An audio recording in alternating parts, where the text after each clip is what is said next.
মা হতে চলেছে বাণী। খুশিতে বাণীকে জড়িয়ে ধরলো অনিরুদ্ধ।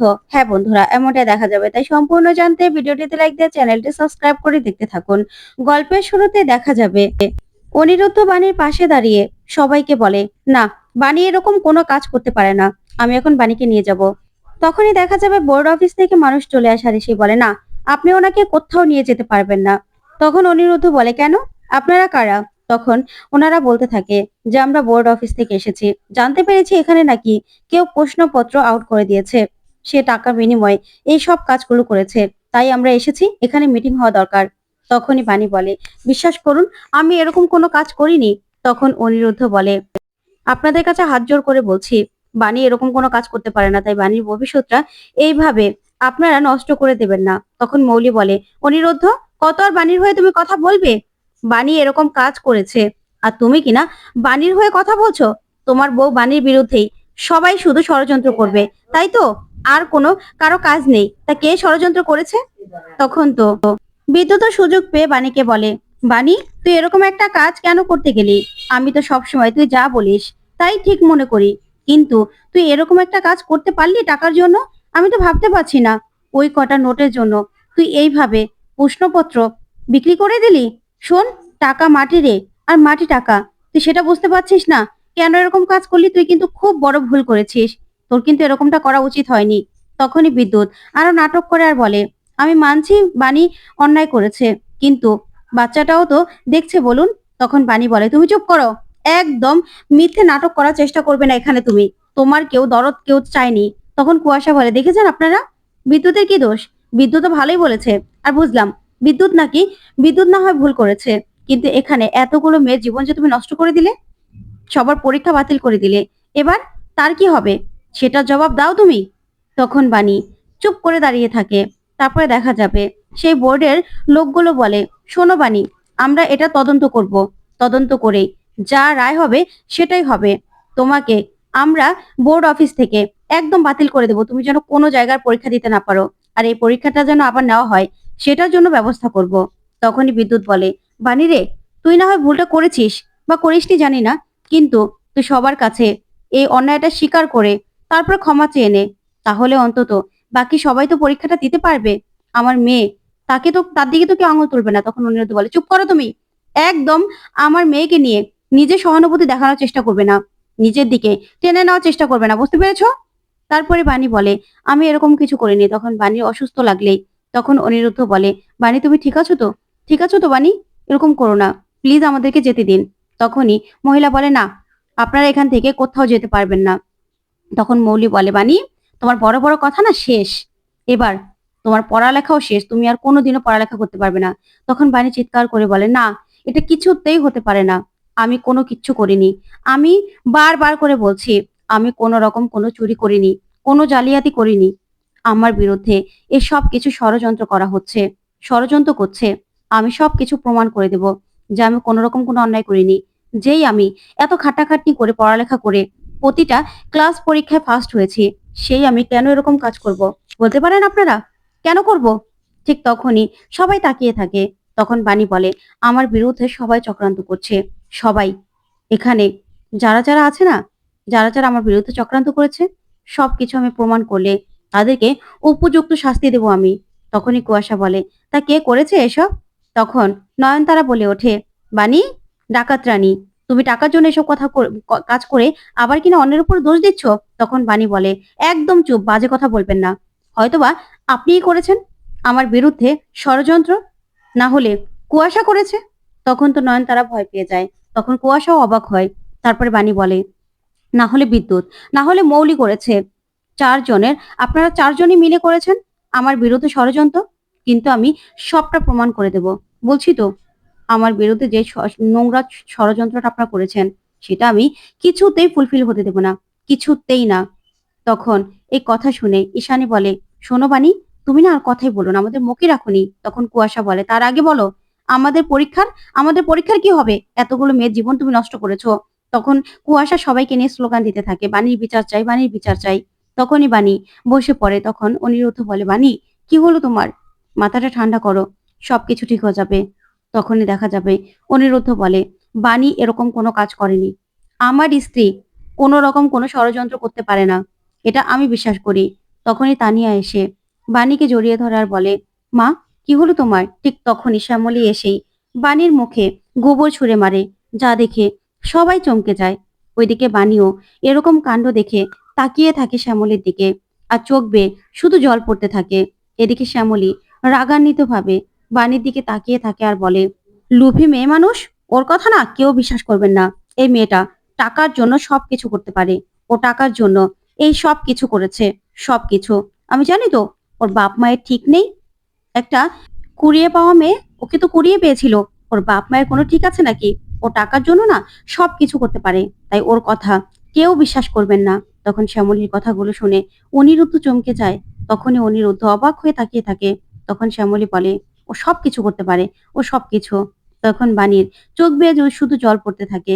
তখন শ্যামলী আরো অনেক কথা বলে বাণীকে। তখন বাণী বলে ওঠে, মামুনি, তুমি এসব কথাগুলো বলতে পারলে আমাকে? এইভাবে বলতে পারলে আমি অনাথ, আমার বাপ মায়ের ঠিক নেই? বলতে পারলে তুমি? তখন অনিরুদ্ধ বলে ওঠে, ছি মামুনি ছি, আমি না ভাবতে পারছি না আপনি এই কাজটা করতে পারলেন। আপনি বাণীর মুখে এইভাবে গোবর ছুঁড়ে মারতে পারলেন? যেই বাণী আপনাকে রাস্তা থেকে তুলে এনে নিজের মাথায় উঠিয়ে রেখেছিল, আপনাকে স্থান দিয়েছিল, আপনার জন্য কি না করেছে বাণী? আর আপনি কি না এতটা নীচ? ছি, আমি ভাবতে পারছি না মামুনি যে আপনি এতটা নিচু। আপনি কিনা আজকে সব ভুলে গেলেন। সব ভুলে গিয়ে বাণীকে আপনি এইভাবে বাপ মায়ের ঠিক নেই এইসব কথাগুলো বলে অপমান করতে পারলেন? আমি তো ভাবতে পারছি না। ছি ছি ছি। তখনই বাণী অবাক হয়ে তাকিয়ে থাকে। তখন সবাই অবাক হয়ে যায় এরকম কাণ্ড দেখে। তখন অনিরুদ্ধ বলে, আসলেই আপনি খারাপ মানুষ, আপনি নিচু মনের মানুষ। আপনি না কোনোদিনও বাণীকে ভালোবাসেননি। তখন বাণী বলে ওঠে, এ আমি কোন মামুনিকে দেখছি? এ তো সেই আগের, সেই পুরনো মামুনি। তখন এই কথা বলেই বাণী কাঁদতে থাকে। তখনই দেখা যাবে মিডিয়ার লোকজন নানানজন নানান কথা বলতে থাকে। ওইদিকে স্কুলের ম্যাডামরা বলে, বাণী, তার মানে তুমি যেই বাবা মায়ের নাম দিয়েছিলে খাতায় সেটা ভুল, মিথ্যে? তখন তো মিডিয়ার লোকজন নানান কথা বললেই মিডিয়ার লোকজনের উপর পিনাক্ষী প্রচন্ড রেগে যায়। ওইদিকে বাণী চিৎকার করে কাঁদতে থাকে আর বলে, না, আমি অনাথ নই। আমার বাবা মায়ের নাম আছে, আমার বাবা মা আছে। আমার আমার জন্মের ঠিক নেই এটা আপনারা বলবেন না। তখনই দেখা যাবে তানিয়া কাঁদতে থাকে আর বলে, আপনারা আমার মাকে খারাপ কথা বলবেন না। আমার মা খুব ভালো মানুষ। আপনারা কেন এসব কথাগুলো বলছেন? আর ঠাম্মি, তুমি খুব খারাপ। তখনই পিনাকি প্রচন্ড রেগে যায় আর বলে, আপনারা কি মানুষ? একটা বাচ্চার সামনে ওর মায়ের নামে যা নয় তাই বলছেন? কেন বলছেন এসব? কেন বলছেন? আপনাদের মনুষ্যত্ব বোধ নেই? ঈশানী চলো, তানিয়াকে নিয়ে চলো। তখন ঈশানী বলে, আমরা এখানে দাঁড়িয়ে থেকেই বা কি করবো পিনাক্ষী?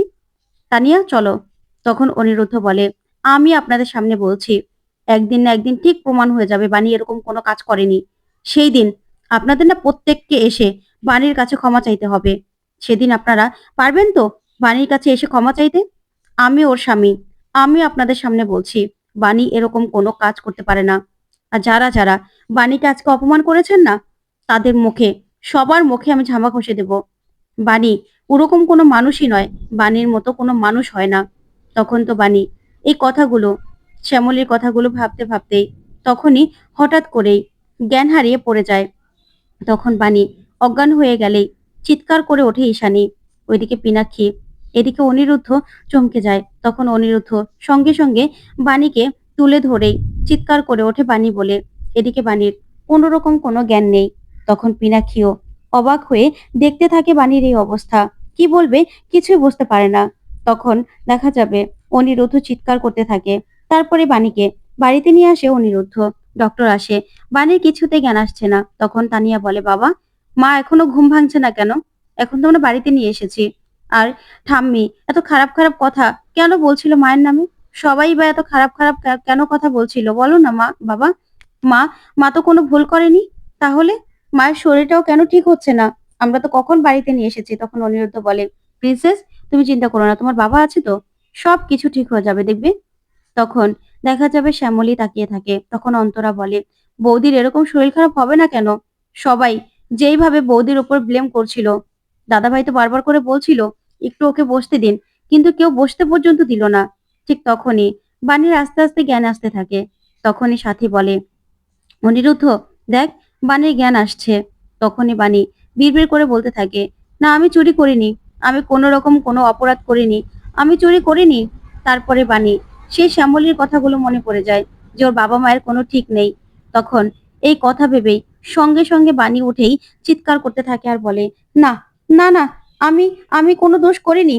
তখন অনিরুদ্ধ বলে, বাণী আমি বুঝতে পারছি তোমার কষ্ট হচ্ছে, শান্ত হও, আমি আছি তো, এরকম করো না বাণী, এরকম করো না। তখন দেখা যাবে অনিরুদ্ধ বাণীকে সামলানোর চেষ্টা করে। তখন সাথী বলে, আমি না বেয়ানের ব্যাপারটা কিচ্ছু বুঝি না, উনি এক এক সময় এক এক রকম হয়। সেদিনও তো বাণীর সঙ্গে কেমন ব্যবহার করছিল। তখন অনিরুদ্ধ বলে, বাণী আমি জানি তুমি কোনো রকম কোনো অন্যায় করনি, আমি তোমাকে বিশ্বাস করি, মা তোমাকে বিশ্বাস করে, আমরা সবাই তোমাকে বিশ্বাস করি। তখন বাণী বলে, আচ্ছা মিস্টার চ্যাটার্জি, আমি কতটা অভাগা বলুন তো, আমাকে আমার নিজের মা বাবা বিশ্বাস করছে না, এইদিকে মামুনি আমাকে এতটা অবিশ্বাস করলো, আমি কাউকে কিছু বলে বিশ্বাস করাতে পারছি না যে আমি কোনো রকম কোনো অন্যায় করিনি। তাহলে আমার কপালে কেন এত দুঃখ বলুন তো? কেন এত কষ্ট? আমার আমি আমি না কিছুই বুঝতে পারছি না। তখন অনিরুদ্ধ বলে, চিন্তা করো না বাণী, সবকিছু ঠিক হয়ে যাবে। সবাই সবটা জানতে পারবে। তখন বাণী বলে, অতগুলো মেয়ের জীবন আমি এইভাবে নষ্ট করব? আমি তো কোনোদিনও এটা করতে পারি না, আপনি তো জানেন। অন্তত কিন্তু কেউ কেন আমার কথা বিশ্বাস করে না? আমি না সেটাই বুঝতে পারি না। শেষ পর্যন্ত কিনা মামুনি ওই বিদ্যুতের পক্ষ নিল, বিদ্যুতের হয়ে আমার সঙ্গে এরকম ব্যবহার করলো। তখন শ্যামলী বলে, বানি তুমি চিন্তা করো না, দিদি না ঠিক বুঝতে পারবে, নিজের ভুলটা বুঝতে পারলে না ঠিক দেখবে, তারপরেই তোমার কাছে এসে ক্ষমা চাইবে। না হলে দিদি এখন ওই নিজের ছেলের কথাই ভাবছে। তখন বাণী বলে, এই বিদ্যুৎ এত অপমান করলো, এত কিছু করলো, তারপরেও মামুনি বিদ্যুৎকে বিশ্বাস করলো, আমাকে করলো না। তখন সাথী বলে, বাণী তুমি চিন্তা করো না, আমরা আছি তো, আমরা সবাই তোমার পাশে আছি। তখন বাণী বলে, আমি না ভাবতেই পারছি না, এত বড় একটা অপবাদ আমার ঘাড়ে কি করে দিল, আমাকে ফাঁসালো সবাই মিলে, আমি সেটাই প্রমাণ করতে পারলাম না। তারপরে দেখা যাবে ডক্টর বলে, নিন, আপনার সঙ্গে একটু কথা আছে মিস্টার চ্যাটার্জি। তারপরে তানিয়া বলে, মা তুমি চিন্তা করো না, আমি আছি তো, আমি বিশ্বাস করি তোমাকে, তুমি কোনো রকম কোনো অন্যায় করতে পারো না। তারপরে বাণী তানিয়াকে জড়িয়ে ধরে কান্নায় ভেঙে পড়ে। ওইদিকে অনিরুদ্ধ বলে, এই তো প্রিন্সেস আছে তো, আমি আছি, আমরা সবাই আছি, তুমি একদম ভেবো না। তারপরে দেখা যাবে অন্তরা বলে, হ্যাঁ আমরা সবাই আছি বৌদি, আমরা সবাই তোমাকে বিশ্বাস করি। তারপরে ডক্টর অনিরুদ্ধকে বাইরে নিয়ে যায়। তখন অনিরুদ্ধ বলে, ডক্টর বাণীর কি হয়েছে, বাণী এরকম অজ্ঞান হয়ে গেছিল কেন? তখন ডক্টর বলে, দেখুন এই সময় ওনার ভালো করে খেয়াল রাখতে হবে, ভালো করে যত্ন নিতে হবে, উনি যেন কোনো রকম কোনো চিন্তা না করে। তখন অনিরুদ্ধ বলে, কেন ডক্টর, কোনো খারাপ কিছু, কিছু কি হয়েছে? তখন ডক্টর বলে, না মিস্টার চ্যাটার্জি, একটা ভালো খবর আছে, আপনার ওয়াইফ সে কনসেপ্ট করেছে। তখন তো এই কথা শুনে অনিরুদ্ধ অবাক হয় আর বলে, কি বলছেন ডক্টর, সত্যি? তখন ডক্টর বলে, হ্যাঁ, আপনার ওয়াইফ 2 মাসের প্রেগন্যান্ট। তখন তো অনিরুদ্ধ ভীষণ খুশি হয়ে যাওয়ার বলে, সত্যি আমি বাবা হব, আমি বাবা হতে চলেছি ডক্টর? তখন ডক্টর বলে, হ্যাঁ, আপনার ওয়াইফকে কোনো রকম কোনো টেনশন দেওয়া যাবে না। তখন অনিরুদ্ধ বলে, না না ডক্টর, আমি বাণীকে আর কোনো রকম কোনো কষ্ট পেতে দেব না। তারপরে দেখা যাবে কংগ্রেচুলেশন জানায় ডক্টর। তারপর অনিরুদ্ধ ভিতরে আসলে শ্যামলী বলে, অনিরুদ্ধ ডক্টর কি বললো? তখন অনিরুদ্ধ বলে, বলছি মা, সব বলছি, তবে তার আগে আমি বাণীর সঙ্গে একটু কথা বলতে চাই আলাদাভাবে। তারপরে এক এক করে সবাই বাইরে চলে গেলে ওইদিকে সাথী বলে, অনিরুদ্ধ আমার কিন্তু খুব চিন্তা হচ্ছে। তখন অনিরুদ্ধ বলে, তুমি চিন্তা করো না, আমি তোমাকে সব বলছি। তারপর সাথী চলে গেলেই অনিরুদ্ধ বাণীকে বলে, আচ্ছা বাণী, তুমি তো আমাকে বললে না। তখন বাণী বলে, আমি কি বলিনি মিস্টার চ্যাটার্জি? তখন অনিরুদ্ধ বলে, তুমি জানো না? তখন বাণী বলে, না আমি জানি না, আমি আবার কি করেছি মিস্টার চ্যাটার্জি, বলুন না, আমি আবার কি করেছি? তখনই দেখা যাবে অনিরুদ্ধ বাণীকে জড়িয়ে ধরে আর ভীষণ খুশি হয়ে যায়। তখনই বাণী বলে, মিস্টার চ্যাটার্জি কি হয়েছে, বলুন না, আমি এমন কি করেছি, আমি তো জানি না। তখন অনিরুদ্ধ বলে, সত্যি তুমি জানো না? তখন বাণী বলে, না। তখন অনিরুদ্ধ বলে, আচ্ছা বাণী, তুমি যে কনসেপ্ট করেছো, তুমি যে মা হতে চলেছো, তুমি তো আমাকে একবারও বললে না। তখন বাণী কি বলবে কিছুই বুঝতে পারে না। তখন অনিরুদ্ধের দিকে তাকিয়ে খুশি হয়ে বলে, আমি মা হতে চলেছি? তখন অনিরুদ্ধ বলে, হ্যাঁ বাণী, আমি বাবা হতে চলেছি, তুমি মা হতে চলেছো। তখনই বাণীর শ্যামলীর কথাগুলো মনে পড়ে যায় আর চিৎকার করে ওঠে। তখন অনিরুদ্ধ বলে, না বাণী, তুমি এখন থেকে আর কোনো রকম কোনো কষ্ট পাবে না, আমি আছি তো। তখন বাণী বলে, কিন্তু এত ঝামেলার মধ্যে এখন আমি মা হব? তখন অনিরুদ্ধ বলে, কেন বাণী, তুমি খুশি হওনি? তখন বাণী বলে, আমি খুশি হব না? কি বলছেন আপনি? একটা মা হওয়া, একটা মেয়ের জন্য কতটা ভাগ্যের ব্যাপার, কতটা খুশির ব্যাপার আপনি জানেন?" তখন অনিরুদ্ধ বলে, "বানি, তাহলে এরকম করছো কেন? আমিও না খবরটা শোনার পরেই একটুখানির জন্য নিজে খুশি হয়ে গেছিলাম যে আমি বাবা হব। কিন্তু আমি তোমাকে বিয়ে করেছিলাম প্রিন্সেসের জন্য। প্রিন্সেসের বাবা হওয়ার জন্য। কিন্তু আমি তোমাকে ভালোবেসে ফেলেছি বানি। তারপরেই আমাদের এই সন্তান আসতে চলেছে। আমি তো শুধু একটা কথাই ভাবছি, প্রিন্সেস আবার আমাকে ভুল ভাববে না তো? ও ভাববে না তো ওকে অবহেলা করছি?" তখন বানি চমকে যায়। তো বন্ধুরা, কেমন লাগলো আজকের আপডেট? কমেন্ট করে জানাও। ধন্যবাদ।